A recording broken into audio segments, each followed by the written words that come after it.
Hey Gigg's Moviepage, this is Michael, and this is my spoiler-free mini review of Captain America Civil War. I just got home from lunch and seeing the movie at an IMAX with a large group of people. To me, I think it was fantastic. I liked it. I'm not going to give away any spoilers. To me, I mean, even though it seemed like the plot was a little thin, it was a great movie. You crammed all the Avengers into Captain's movie, even though it kind of felt like it wasn't an Avengers movie. It's just all these guys just showed up and it's Cap's movie. So, basically it's Captain America versus Iron Man. But that's not till later on in the movie. So, I mean, for me, the plot, if you look at it, it's just like after a mission botched in Lagos involving the new Avengers minus War Machine and Vision. And of course the return of Crossbones or Brock Lumlow from the Winter Soldier. Something happened bad, and the new Avengers are being blamed for it. And while this is happening, Tony Stark was visited by the mother of an innocent American who was backpacking in Sokovia, who was killed during the events of the Age of Ultron. So while this is happening, Secretary of State General Thunderbolt Ross. Now he's no longer general; he's now Secretary of State.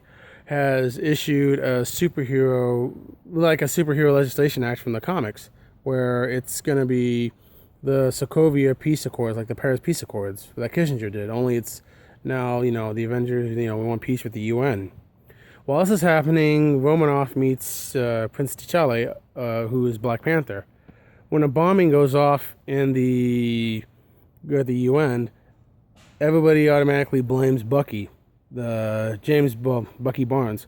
So now Cap and Falcon must team up to try and find out what is happening. And that kind of causes a rift between members of the Avengers, old Avengers and new Avengers.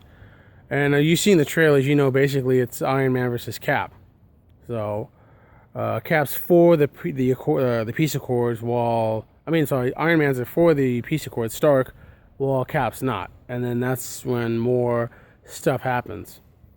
It was great seeing, Robert Downey Jr. take, he wasn't the star of the movie. This Chris Evans' movie. He's in it, though, but he's not the star of it. So, he's still funny. He did his witty banter, but he wasn't, like, the man. He wasn't, this is my house. Which, basically, we all know, if the Avengers come out, it's all about him. But for this movie, they decided, we'll focus more on Cap, Bucky, and, Sam, Falcon.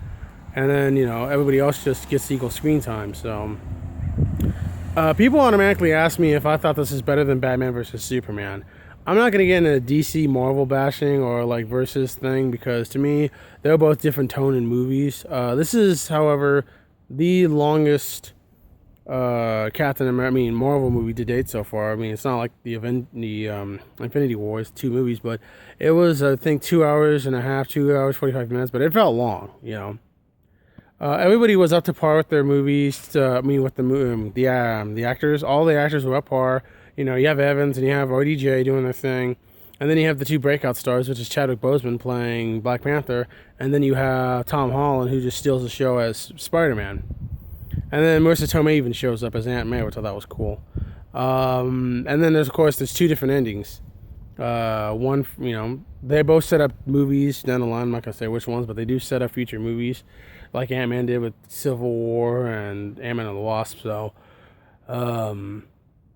all in all, I thought it was great. I liked it. I just wish they cut out 20 minutes of dialogue, because it did seem to drag on. I'm just like thinking to myself, can you hurry the hell up? So, I will recommend Captain America Civil War. I thought it was fantastic. I'm kind of bummed they didn't play Guns N' Roses Civil War. I remember seeing this video online where somebody put Guns N' Roses Civil War with the trailers, and it kind of went with the movie. But I guess if you got to pay Axl Rose $1 million to use one of his songs nowadays, so it is what it is. Guess he needs the money. But yeah. So I say give Captain America a shot. And I just want to say thanks to my new editors, Cindy Prewitt, sorry if I'm butchering your name, I do apologize, and Michael Phillips. So thank you guys so much, and thank you, Gigg's Movie Blog.